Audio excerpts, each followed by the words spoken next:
Good evening, everyone. This is the City of Sugar Land Parks Board meeting. It is 5:30 on April 8th, 2025. I'm calling the Sugar Land Parks Board meeting to order. Please note that this is a meeting open to the public and is being recorded as per the Texas Open Meetings Act, which is available to the public. First item we have, do we have any speakers? We have no one signed up. Okay, thank you. Next item we have is consideration of an action on the meeting minutes on March 11th, 2025. Can I get a motion? I'll make a motion. Okay, thank you. Second? Okay, thank you, Heather. All in favor? All right. Thank you very much. Motion carries for the meeting minutes on March 11th, 2025. Next item we have on the agenda is review of and discussion of the City of Sugar Land 2025 to 2027 Strategic Action Plan. Ms. Brittany Sinclair, Assistant Director of the Strategic and Government Affairs, will be presenting.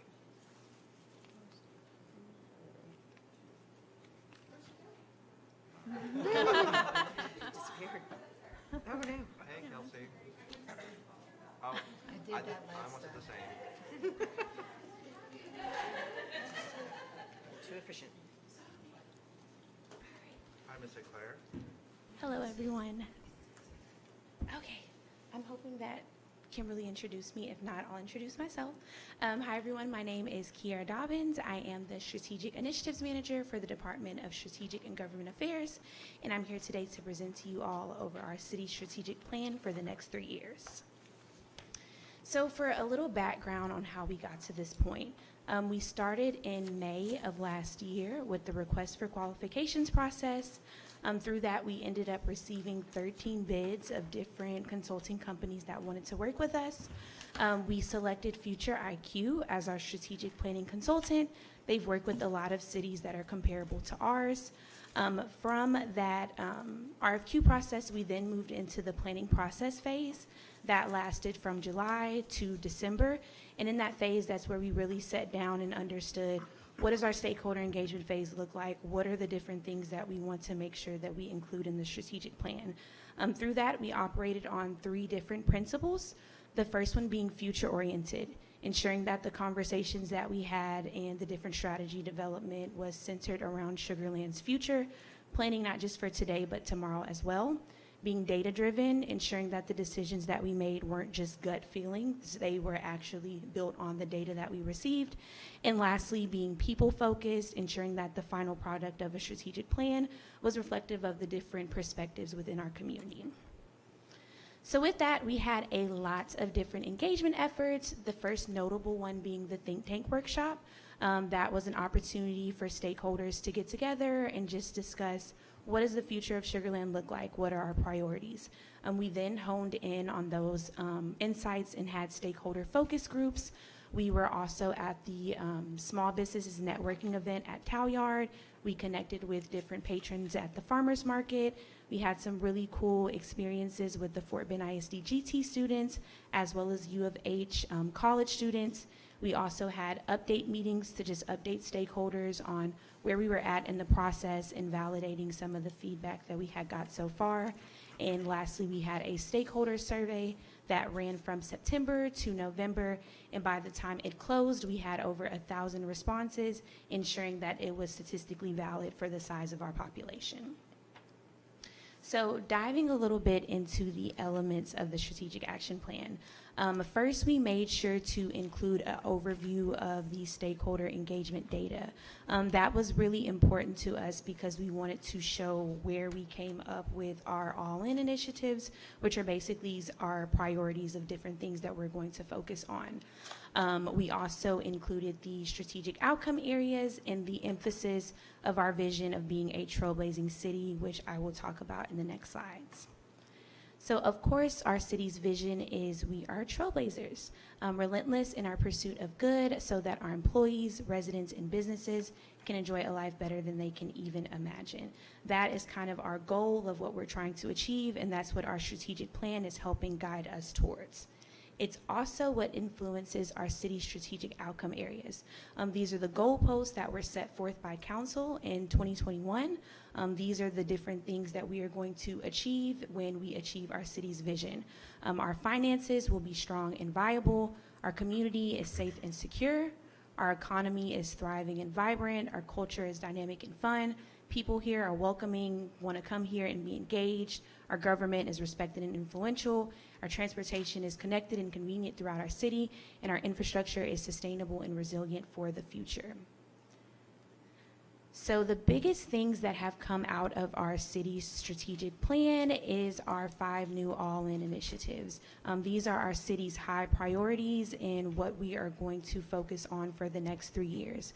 I'm going to talk about them a little bit more in the next upcoming slides, but I do want to highlight that these are really designed to shape the next generation of Sugar Land and position us to be the trailblazing community that we are setting out to be. So first we have enhancing suburban community. This is really about relying upon the strength of different things that our community tells us that they love. We are a safe, family-oriented, attractive community.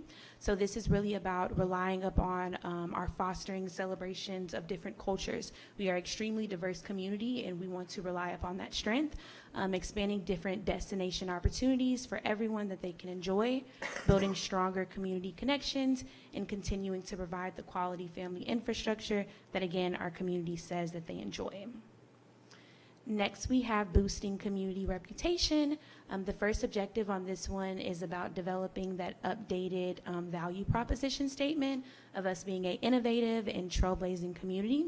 That also means baselining and benchmarking how does our reputation fall within different communities that surround us, establishing more broad partnerships that help to spur innovation within our community, leveraging social proof and testimonials of all the great trailblazing and innovative things that happen within our community, and using that to gain external visibility and recognition that goes beyond Sugar Land city limits. Next, we have encouraging community engagement, and this one is really about empowering our residents to come along with us on our trailblazing journey. So that means developing more opportunities for quality discussions, ensuring that we are inviting residents to come and speak with us, and also making sure that we meet them where they're at. Doing more to build relationships that are built on trust, and delivering enhanced services that demonstrate we are taking into account the feedback that we are getting from our community and incorporating that into the services that we deliver.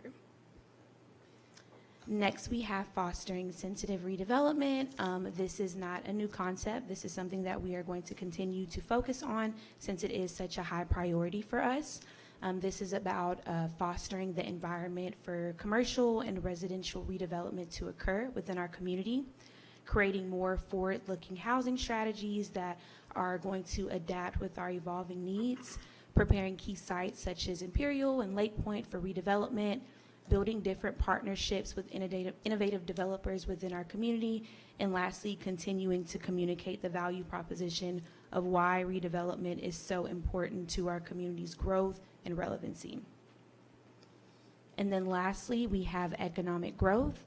This one is about, again, fostering that ecosystem for our economy to thrive, cultivating different partnerships with businesses, creating more jobs, attracting businesses, visitors, and residents, as well as establishing a bold tourism strategy that positions Sugar Land as a community that's known for entertainment and retail districts where people want to come visit as well as spend their money. So next, I want to encourage all of y'all to follow this link. This will take you to our city's website where you can learn more about our strategic plan, read it thoroughly.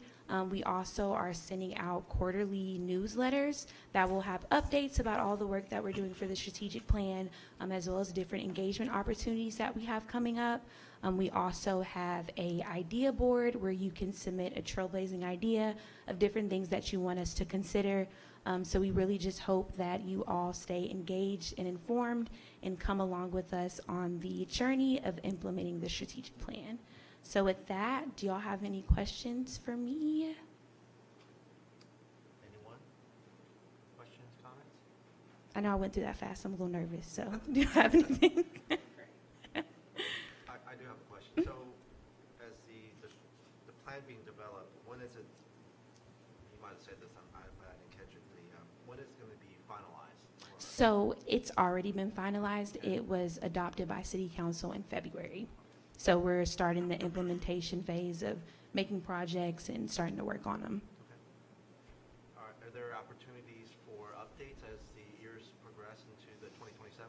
Yeah, of course. So, like I said, we do have that newsletter that we're going to be sending out quarterly, and we plan on doing that for a while. So we're making sure that the community stays updated and informed, and we will have engagement opportunities to give more of a personal update on the community events that we're having and just projects overall. Great, thank you. So I was going to ask, you said it's been finalized. Has it gotten to the point where you have either strategic action items that you're going to be proposing to go with the plan already? So we do have identified projects for each of the all-in initiatives, and they also have what we're calling chief trailblazers. They're the different directors and people across the organization that's going to be leading those. So we do have projects identified that we're starting to work on internally with staff. Can you, I guess, clarify where on the website do we sign up for the quarterly newsletter? If you scroll, I think to the bottom, it should say a link or like a little button that says sign up. Let me see. Can I actually stop?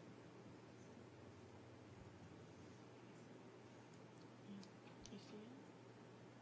I don't see one.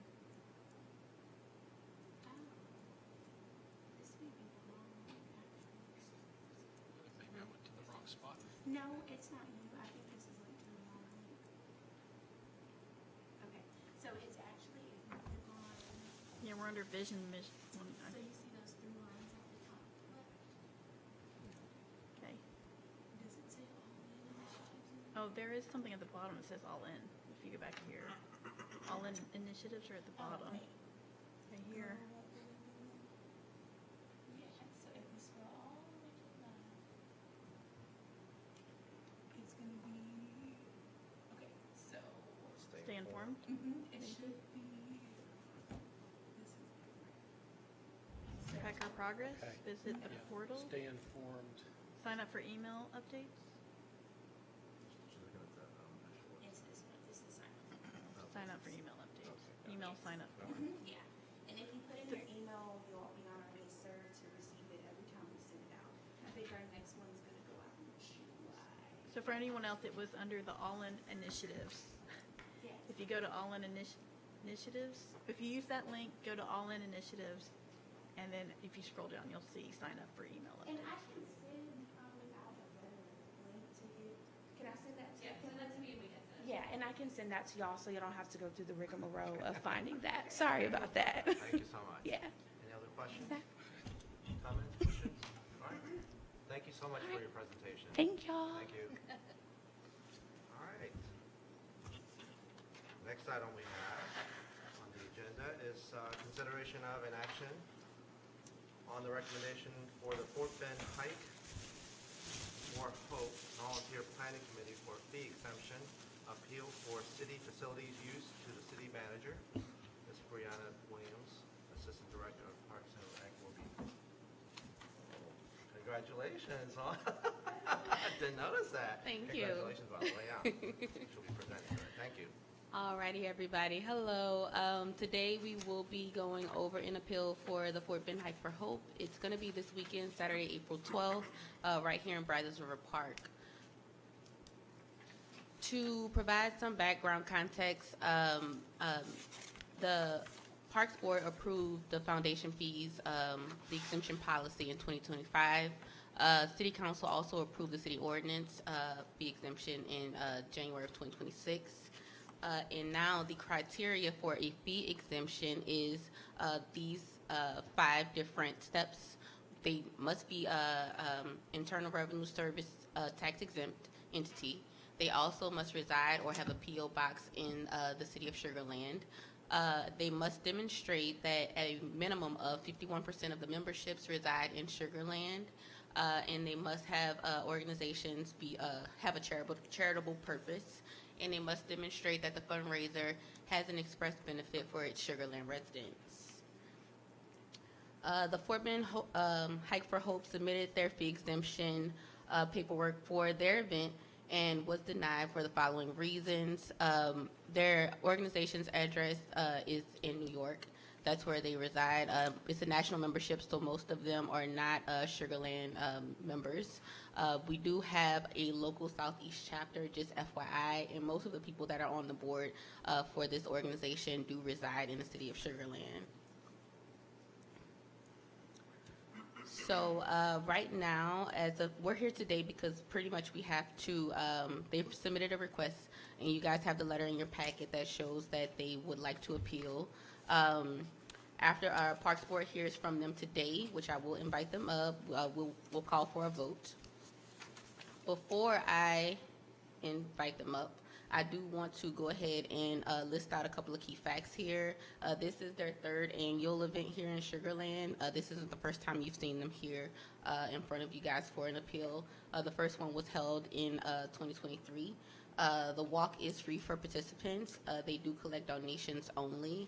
And also this year's deposit or the fees, the deposit is $15, $20, $75. And then the fees, the rental fees themselves are $1,013.80. So just FYI, and now I will go ahead and call them up so that they can talk to you about their event. I'm sorry, can you repeat the fees again? Yeah. The deposit is $15, $20, $75. And the rental fee is $1,013.80. Thank you. And with that, I will go ahead and call them up so that they can talk to you about their event and present their case, and then we'll call for a vote afterwards. Thank you.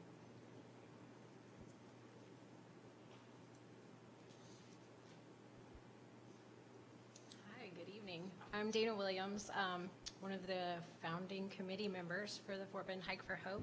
And I currently also serve as a volunteer presenter for AFSP, which I'll get into in just a second. But I wanted to start by just telling you guys thank you for granting us this waiver, if you will, for the last 2 years. We're excited about the hike this Saturday. And last year we had over 730 people registered for the hike. To date, we already have 598 registered. A lot of people are last minute, so we expect to see that number rise from there. We've got 76 teams and already over $46,000 raised so far. One of the things that I want to tell you tonight that's a bit different than what we brought to you last year is we offer free programs, including Talk Saves Lives, which is a program about suicide prevention and awareness for 18 and older.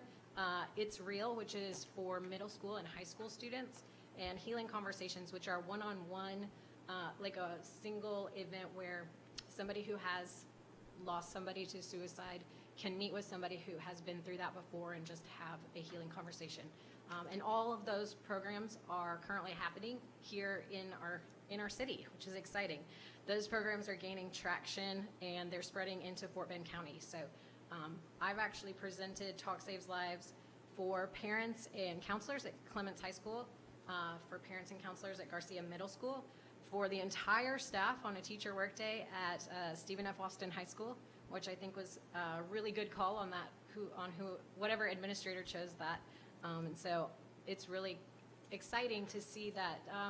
The way I describe it is like we've got the Hike for Hope, which is a singular day event, but it's a flywheel because these people who raise awareness can go into their community organizations, their faith communities, their employers, their schools, and they can bring in these programs where people can dig a little deeper, and then those programs feed back into the hike. So it's really kind of exciting to see that. Another thing that I wanted to point out this year is that the awareness efforts are resulting in cooperation and coordination between different organizations in Fort Bend County. Judge Christian Becerra, the 434th District Court, and Jennifer Lane, the Sugar Land City Council member, put together a task force. So it's the Fort Bend Behavioral Health Task Force, and they're inviting school leaders, people in law enforcement, people who are in the mental health space to come together and coordinate our efforts better as kind of a unit. And so it's been really exciting to see that just starting to gain more traction in the community. And looking ahead, he actually reached out to me about doing a Talk Saves Lives for the Veterans Court with Judge McCollum's. And I know that we've got some greater partnerships with Fort Bend ISD, and now we're getting some inroads in LCISD. In fact, I was at a breakfast last week, and we've got a couple of schools that impact Sugar Land residents there. So we're going to be able to offer those It's Real programs to the students, but also, you know, making sure that the parents and the teachers are available to help whenever something like that comes up. I'm going to pass it on to Gretchen. Hi, I'm Gretchen Yax. I'm the chairperson for the walk. So I started volunteering with the American Foundation for Suicide Prevention 21 years ago after my brother died by suicide. And my family we just had our 24th family member die by suicide last October. And I think, you know, when Judge Becerra reached out to me, he was almost angry. He's like, what's going on? I keep hearing about suicides. I never heard about it before. And he just hadn't heard about it. It's not that it hasn't been happening. So, you know, back to what Dana was saying with the task force and just everybody pulling their resources together in Fort Bend County, it's amazing because it's so needed. So the Hike for Hope itself, it's not a sad day. It's a day of hope. We have a DJ. We have a huge kids area. Clements Interact Club does a big kids zone, and we have all these sponsors. We have dog rescue groups. It's a day of hope. I know Angie here, her first one that she ever went to, her response was, it's magical. It really is. You know, AFSP provides a lot of Out of the Darkness walks, which is the same thing, but I like ours because it just sounds more uplifting, and the day itself is a wonderful day of hope, and it's just about people coming together to heal, and Sugar Land needs it. I don't know the numbers. It's way too high, I'll tell you that, for suicides, not only in children, but especially men ages 18 to 24. It's awful. These numbers have all gone up since COVID. So I love that we come together and heal together.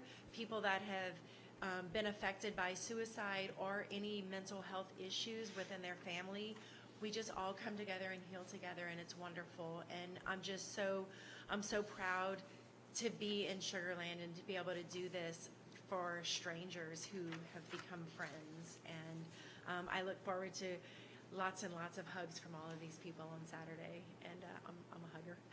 So that's it. I'm not as eloquent as Dana is when she speaks, but yeah, it's a wonderful day, and you know, just so thankful to be able to do this with our community.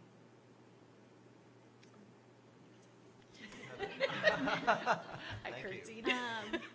Quick question. So I guess it's really, the technicality is, this is benefiting AFSP, and they're the ones that are not in Sugar Land. Yes, it's a And national the membership organization. of ASFP is not 51% Sugar Land. Right, so But what AFSP is based in the New York. difference between AFSP and Hike for Hope? So the Hike for Hope, all the money that we raise goes to AFSP. Half of it goes to the National Foundation for Research and Grants and Education and Training and everything, and the other half stays local to be able to provide all these programs for free. The healing conversations, my mom has been doing healing conversations for years. But yeah, one of the things that I hope y'all all know about, a lot of people don't, the 988. So if somebody's having a mental health crisis, you don't call 911, you call 988. AFSP was very instrumental in making that happen. So on a national level, that's what they do.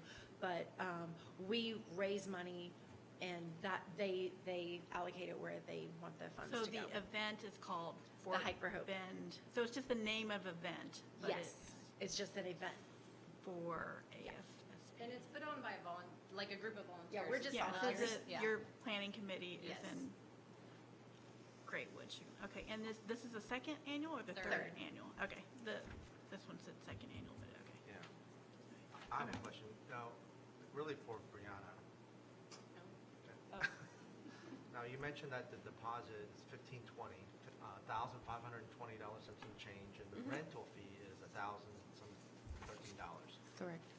What does the rental fee, what is involved? The rental fee just covers the hours that they have it reserved for. I want to say this event has it reserved from 7 a.m. What is to the renting? noon. What are they renting? They're renting the pavilion, Okay. Brazos River Park Pavilion. And then the deposit, if everything goes well, they will get that back right after the event's over with. So we do have the deposit already. So, We've got it. Yeah.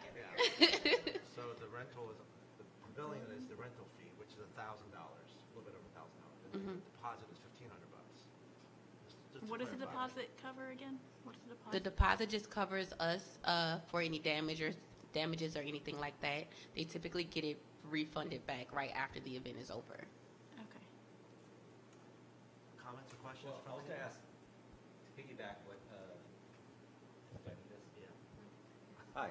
Okay, to piggyback what Hojin was saying, if the rental fee, I know rental goes to all the details in minute, like what exactly is it going towards? It helping cleaning up and things like that or so? Yeah, typically the rental fees for all of our parks are just hourly rates that we charge. And yes, those do then go back into our general fund, and we pretty much use them to not only upkeep the parks, but upkeep the entire city. They go back into our general fund money.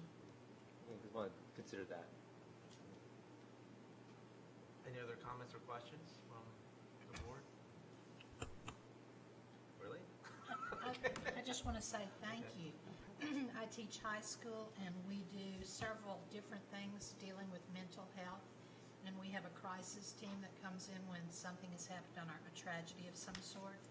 And we have a Talk Saves Lives presentation coming up with parents. I saw that and I didn't know what it was, but now I do. So that's wonderful because I can't imagine having a student that doesn't come back and there's an empty seat in the room. That just breaks my heart to think of parents who lose a child or anyone whose life is ended in a way that isn't necessary, because there's hope and there's help available. So thank you so much for that. I'm thinking now, we make a motion to waive the fee for Had a this. comment. We will. After the comments, Yeah, okay. we got it. I was wondering what the procedure was. Yeah. Okay, thank you. Oh, sorry, I just wanted to ask, I did want to ask a question. Do you know, since you've had this is the third year in a row, right? You've had the 2 years previous. I don't know if you collected information on who came from where to the actual event. Was it mostly locals? Did they come from all over the county? It's mostly local. The closest, we get our spreadsheets, but I don't know how to work spreadsheets, so I don't know how to figure that out. But the majority of the people are in Sugar Land. The closest walks, there's one in Pasadena, Galveston, and the Woodlands. But honestly, we even have some coming from farther away just because they don't want to go to the Woodlands, but they know about the events. Like they may have done Out of the Darkness walks and they want to do it. But we do have people from all over, but definitely the majority Fort Bend County, for sure. So I do, just a clarification. Is the local, you said 50% of the money stays local. It stays local in what organization? AFSP, the Southeast chapter.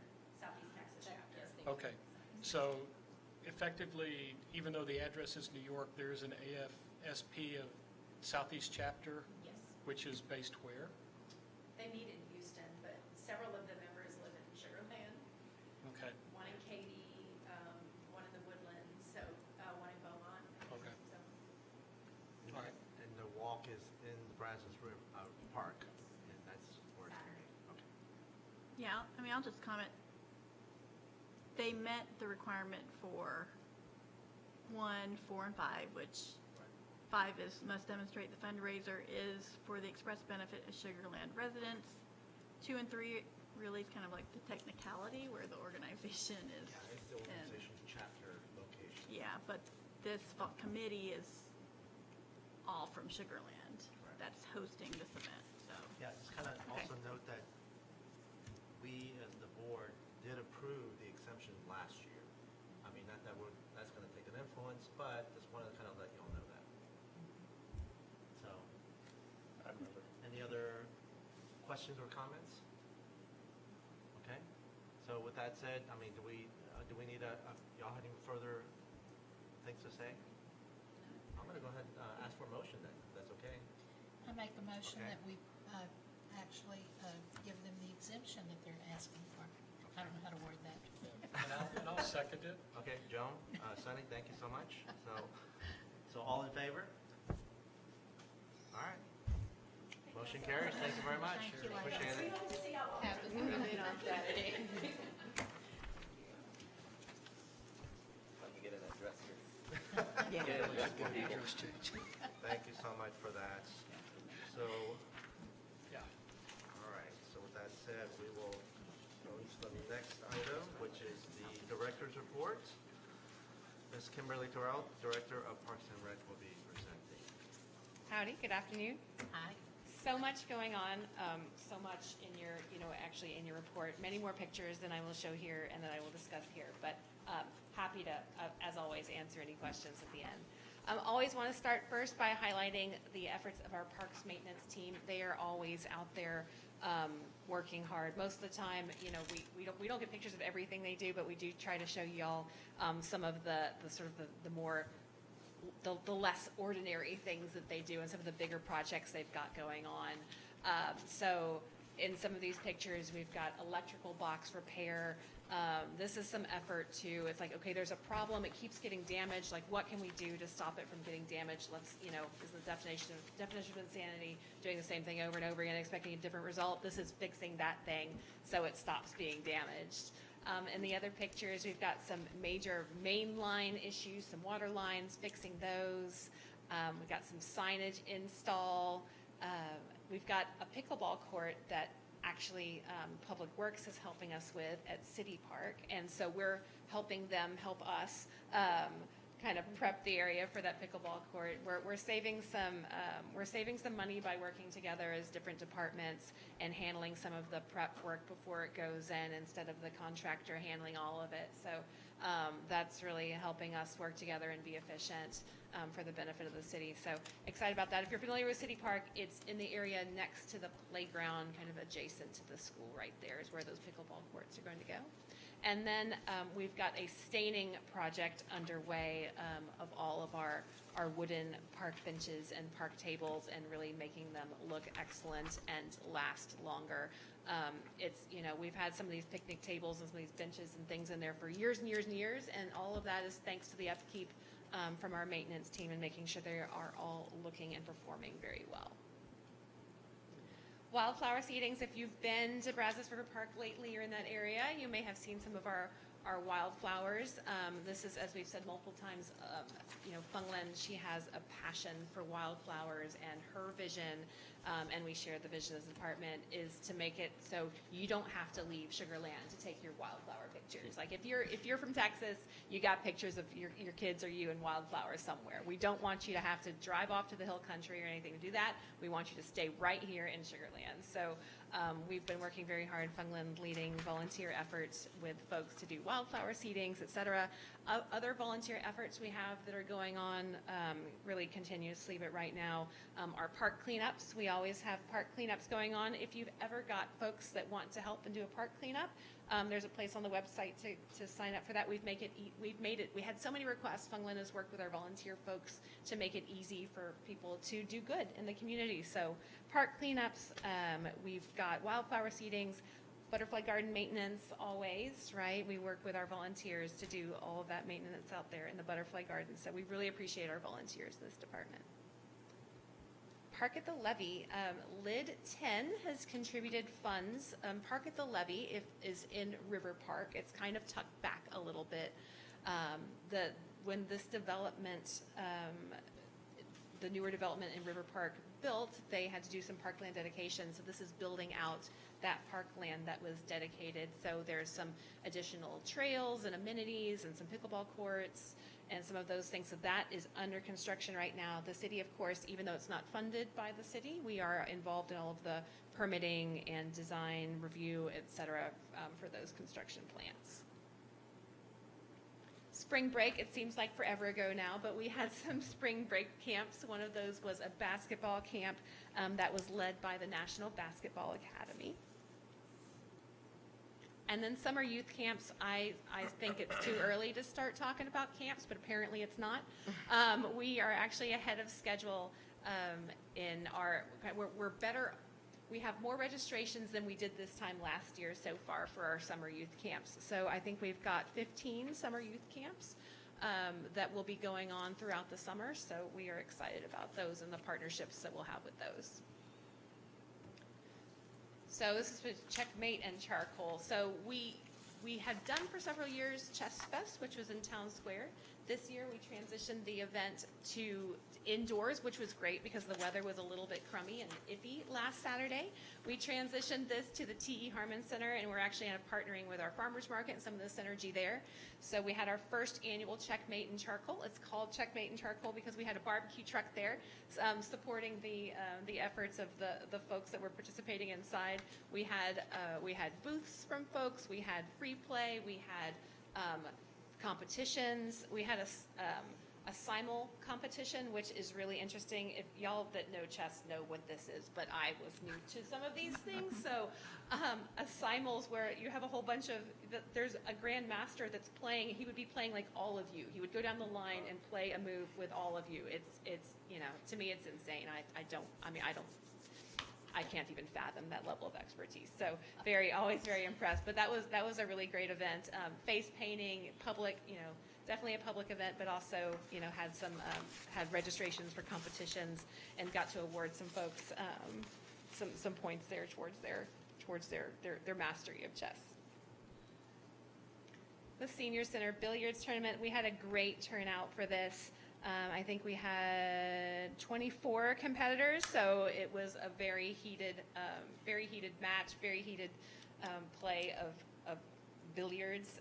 We had food and fun associated with that, so that was a really good time. Also at our Senior Center, we had a Senior Center Trivia Day. It was our first annual, and the participation was great, so we'll probably be doing this at least once a month.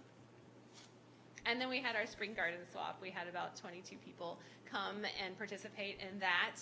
I hope folks got some good plants and were able to plant them at home in their gardens. And at International Art and Kite Festival, I don't have to tell y'all much about this because y'all were there participating, and thank y'all so much for helping us out with our judging and our competitions and the chalk and the kites and the booths and all of the things. The weather was just, the best weather you could imagine. It stayed windy the entire time, which was awesome for those flying kites. So thank y'all for coming out for that. It was a fun time. Microtransit ribbon cutting. Who has heard about the microtransit program? All right, awesome. There is an official ribbon cutting tomorrow at 6 p.m. at Sugarland Town Square. I guess you could maybe take transit there. I don't know if they'll all be there. I don't think you take transit to the transit ribbon cutting. But the microtransit, it started off on the 18th of last month, and it's free for a month if you want to try it out. So I think it's still free for a very short amount of time. There's an app for that, right? There's an app for everything. So it's the Sugarland On Demand. You can check out the app.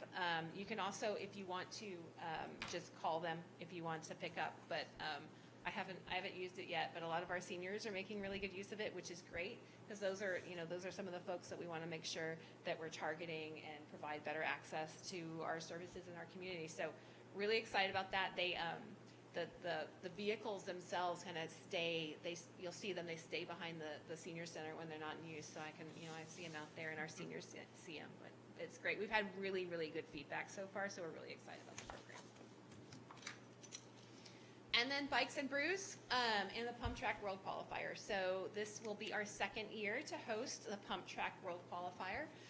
We are having a Saturday event on April 26th, which will be our children's competitions, and then the adults will be on Sunday the 27th. We already have folks from out of town, out of state signed up. If you make it to first place in this competition, you get a free ticket to the world competitions. So we usually have, this second year. Last year we had several folks from out of town that joined us in these competitions. That was great. And we're kind of kicking off the festivities on April the 26th. We're tying in our Bikes and Brews celebration with this celebration. Makes sense, right? To celebrate that, and also celebrating World Trails Day, which happens to be on April 26th, to celebrate our mountain biking community. So hope y'all can come out for that. If y'all, there's still time to sign up. If y'all want to sign up for the pump track competition, there's still time. There's still time. And with that, I'm happy to take any questions y'all have. Can I make a comment? Oh, go ahead. I have a No, you question, go. but I was curious about the sensory garden project at Memorial Park. What's that going to be? So that's a volunteer project, I think. William, do you have more information that you can provide about that? Century Garden? It's going to be adjacent to the Butterfly Garden. I was asking Feng Len about it, and I can maybe provide more information at the next meeting. Thanks. Yeah, she told me that, I think a volunteer, I think it was an Eagle Scout or a Girl Scout project brought it forward, and they're incorporating it into the Butterfly Garden area. Yeah, she's always trying to find different ways to enhance the butterfly garden. I think it is a Eagle Scout project. It's still at the very early stages, conceptual stages. But she's got a couple of scouts interested in the butterfly garden. I think she's trying to figure out what they're going to do out there. Okay, thank you. We do have the butterfly garden pavilion coming very soon. Probably going to start construction at the end of the month. So it'll be a good place for volunteers, trail walkers to kind of catch a break from the sun and hang out at the butterfly garden. That's coming pretty soon. And then have a rain barrel, collect some rain, kind of do some education on rain harvesting. It'll be really cool. Cool. Okay. I was going to make a comment too, go ahead. but might jump into yours Yeah. if you're talking about this. For the International Kite Festival. So one of the things that was, I wouldn't say taken away, but you know how we don't judge for the kite. But what was cool was that actually giving the medals and walking around and giving the medals to unexpected people. You know, like say the little kids, some adults, and I thought it was great to do that. But I would recommend us doing it earlier, because sometimes it's just like towards the end. Sometimes people are left already, Yeah. but it's great doing that because we'll take pictures with them, or their reactions really surprising, and it's great to see them like loving it. Yeah, that's great feedback. Yeah, thank you. Yeah, that stemmed out of kind of trying to solve the problem for the challenges that we've always had every year. And okay, you've registered for the kite festival, for the kite competition, but now I can't find you, right? So that was a direct response from trying to solve Or just for that. give but- it earlier, and we'll take it and give it throughout the competition or so, or competition throughout the event. I thought that was great because Yeah. we had good positive reactions from it. That's what I was We going had to a say. blast. Great, excellent. Thank you for the feedback. Appreciate Yeah, it. I think that it's a surprise to everyone, because they were just doing their kites and they had no idea they're going to be winning something. So that was really, really nice. Awesome. So, any other comments or questions, Heather? Question about the city park. So I know there's a lot of, there was some excavation, there's a lot of like dirt piles there. So the dirt's being saved for what? That's Can the you? pickleball court project, 4 courts. So there's pickleball courts. Aren't there already some there? So at the tennis court, so we have 4 tennis courts at City Park. 2 of those are also striped for pickleball. But we're adding more. But we're adding 4 more pickleball courts that are only pickleball. And it's going to be right where those dirt piles are? Yes, it's going to be basically? right next to the Good pad. pavilion. Yes. Dirt piles, it's pretty much going to, really close to the dirt piles. Okay, Yeah. but it'll be fenced or something, or? It'll be fenced, yes. Chain link fence, 8 foot, 2 gates, access from the playground pavilion and the parking lot. And the dirt piles are just some leftover dirt for backfill. We worked with Public Works to do some 3 foot compacted to 95%, 3 foot down to stabilize the soil in-house, to try to save some money, to bring the general contractor's cost down. Okay, great. When is that going to be ready? I went out to bid. The lowest qualified bidder was just slightly over budget. References did not check out. Went to city council for rejection of all 3 bids because the other 2 were out of budget. That just happened like last week. So now I'm working with a couple of buy board vendors. I found a buy board vendor that's able to do it within budget and has good references.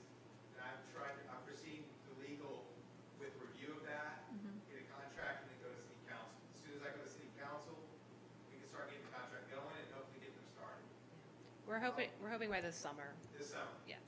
Yeah. Yes. Yeah, there's a lot of, with that really being our only tennis court, there's a lot of demand and competition literally between tennis and pickleball. So we're trying to help alleviate that competition. We want to provide places for the tennis players still, right? I mean, there's still a lot of tennis players, but also provide for the pickleball players as well. So we're hoping that the dedicated courts will help alleviate some of that tension that occurs there at City Park with the shared courts. So those tennis courts are city-owned? Yes. Okay, and then all the other tennis courts are HOA ones? So the only city tennis courts are those at City Park, and then there's one at Ron Slockett Park, Okay. which is over there near Eldridge Park on the I've north used side of it. town. There'll be, and then Kimberly mentioned, showed pictures earlier, but there's gonna be 2 pickleball courts and 1 practice tennis court at Park at the Levee when that project is over, that Kimberly showed earlier. And that will be ours to maintain. It's just, the lid's paying for it, but it's gonna be, it's on park property, it's ours to maintain after the warranty. Fair enough. Any other comments or questions from the board? I was just going to confirm that the Bikes and Brews is on the same weekend as the Art Festival? Art Fest, yes, Okay. yes, yes.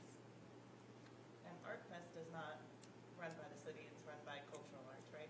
That's correct, yes, it's Right. not a city event. It Right. occurs at a city place, but it's not a Right. city event, yes, yes. All right. Any other further comments or questions? No? All right. Thank you so much for the presentation. Thank you. So with that said, I'll take the motion for for adjournment. A motion. All right, Andy, thank you. Second. Oh. Everyone's See? looking. All right, thank you so much. We are adjourned. Thank you so much. Thank you. Congratulations, by the way.